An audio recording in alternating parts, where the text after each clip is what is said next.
Hi friends, welcome to my Rakshitha channel. இன்றைக்கி நம்ம வீடியோவில் என்ன பார்க்க போகிறோன்னா, இந்த தேங்காய் பாறை மீனை வச்சு தித்திப்பு குழம்பு எப்படி செய்கிறதுன்னு தான் பார்க்க போகிறோம். நாங்கள் வந்து எங்கள் கிராமத்தில் தித்திப்பு குழம்புன்னு தான் சொல்லுவோம். தித்திப்பு குழம்புனா ஒன்றும் இல்லைங்க, புளி சேர்க்காத குழம்பு. இனிப்பாக இருக்கும்னு நினச்சிடாதீங்க. புளி சேர்க்காமல் மீன் குழம்பு செய்ய போகிறோம். அதை தான் நாங்கள் வந்து எங்கள் பாட்டியில் தித்திப்பு குழம்புன்னு சொல்லுவாங்க. வாங்க அதுக்கு தேவையான பொருட்கள் பார்க்கலாம். நான் வந்து 2 பெரிய வெங்காயம், பெரிய தக்காளி கட் பண்ணி வச்சுருக்கேன். 3 பச்சை மிளகாய் நறுக்கி வச்சுருக்கேன். கொஞ்சமாக கருவேப்பிலை, கொஞ்சமாக கொத்தமல்லி எடுத்திருக்கேன். இதில் வந்து தேங்காய், சோம்பு, கசகசா, இஞ்சி, பூண்டு இதெல்லாம் சேர்த்து நல்லா ஃபைன் பேஸ்ட்டாக அரைச்சி வச்சுருக்கேன்.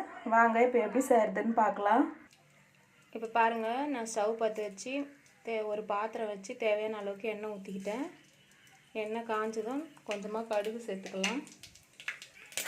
கடுகு நல்லா வெடிச்சிருச்சு. இப்போது வெங்காயம் சேர்த்துக்கலாம். அதோடவே நம்ம நறுக்கி வச்சுருக்க 3 பச்சை மிளகாய் அதையும் சேர்த்துக்கலாம். கொத்தமல்லி கருவேப்பிலையும் சேர்த்துக்கலாம்.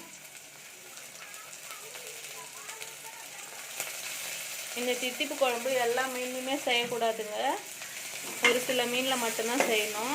ஏன்னா மற்ற மீன்லாம் ரொம்ப கவுச்சி வாடை அடிக்கும், புளி சேர்க்காமல் செய்ய முடியாது. அதனால் ஒரு சில மீனில் மட்டும்தான் செய்ய முடியும். துப்பு வாழை மீனுன்னு சொல்லுவாங்க அந்த மீன், அதுக்கப்புறம் பத்தி மீனுன்னு சொல்லுவாங்க காரப்பொடி மீன் அந்த மீன், அப்புறம் இந்த தேங்காய் பாறை மீன், இந்த மாதிரி மீனில் மட்டும்தான் இதை செய்வாங்க. நீங்கள் வேறு எந்த மீன்லையும் இதை ட்ரை பண்ணிடாதீங்க, கண்டிப்பாக நல்லா இருக்காது. இந்த மீனில் மட்டும் ட்ரை பண்ணி பாருங்கள், நான் சொன்ன மீனில் மட்டும். இப்போ கொஞ்சமாக கல் உப்பு சேர்த்து வதக்கிக்கலாம். வெங்காயம் ரொம்ப வதங்கக்கூடாது, அதனால இந்த டைம்லேயே கண்ணாடி பதம் வந்துச்சு. அந்த டைமில் நம்ம தக்காளி சேர்த்து நல்லா வதக்கிக்கலாம். தக்காளி மட்டும் நல்லா வேகணும், ஏன்னா நம்ம புளிப்பு எதுவும் சேர்க்க போகிறதில்ல, தக்காளியோட புளிப்பு மட்டும்தான் இந்த குழம்புக்கு. அதனால் தக்காளி நல்லா குழைய வேகணும். இப்போ பாருங்கள், தக்காளி நல்லா வதங்கிடுச்சு. இந்த டைமில் ஸ்டவ்வை ஸ்லோ பண்ணிவிடுங்க. ஸ்லோ பண்ணிவிட்டு நம்ம அரைச்சி வச்சுருக்க இஞ்சி பூண்டு தேங்காய் சோம்பு பேஸ்ட்டு கசகசா சேர்த்துக்கலாம். சேர்த்து நல்லா மிக்ஸ் பண்ணிக்கோங்க. இங்கே பாருங்கள், ஒரு 2 நிமிஷம் நல்லா வதங்கிடுச்சு. தேங்காய்லாம் இஞ்சி பூண்டோட பச்சை வாசனை போயிடுச்சு. இந்த டைமில் ஒரு 1/2 ஸ்பூன் வந்து ரெட் சில்லி பவுடர் சேர்த்துக்கலாம். ஏன்னா என்னோடய குழம்பு மிளகாத்தூள் வந்து காரம் கம்மியாக இருக்கும், அதனால தான். சேர்த்து நல்லா மிக்ஸ் பண்ணிக்கோங்க. இப்போ அதோடவே நம்ம வீட்டில் அரைச்ச குழம்பு மிளகாத்தூள் நம்ம காரத்துக்கு தேவையான அளவுக்கு சேர்த்துக்கலாம். சேர்த்துட்டு காட்டுறேன். பாருங்கள், நான் மிக்ஸ் பண்ணிட்டேன். இப்போ அந்த மிக்ஸி ஜார் அப்படியே கழுவி அதோட தண்ணியை சேர்த்துக்கலாம். அதை வேஸ்ட் பண்ணிடாதீங்க. உங்களுக்கு கிரேவி எந்த அளவுக்கு தேவையோ அந்த அளவுக்கு சேர்த்துக்கோங்க தண்ணி. இப்போ பாருங்கள், நான் தேவையான அளவுக்கு மிளகாத்தூள் சேர்த்து தேவையான அளவு தண்ணி சேர்த்து கலக்கி விட்டுட்டேன். இப்போ அப்படியே இதை ஒரு தட்டு போட்டு க்ளோஸ் பண்ணிடலாம்.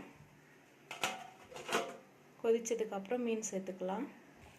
இப்போ பாருங்கள், குழம்பு ஒரு 5 நிமிஷம் நல்லா கொதிச்சிக்கிட்டு இருக்கு. இந்த டைமில் நாம் மீனை சேர்த்துக்கலாம்.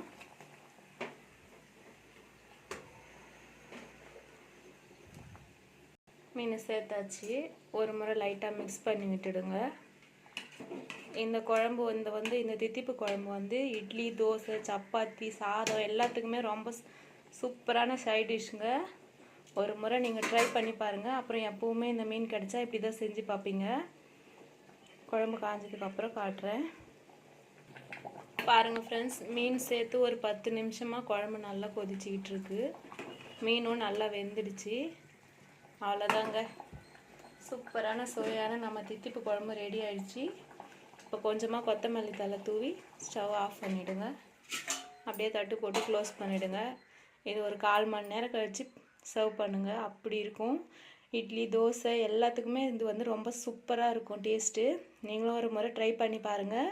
உங்களுக்கு பிடிச்சிருந்தால் லைக் பண்ணுங்கள், ஷேர் பண்ணுங்கள், கமெண்ட் பண்ணுங்கள், மறக்காமல் சப்ஸ்கிரைப் பண்ணுங்கள்.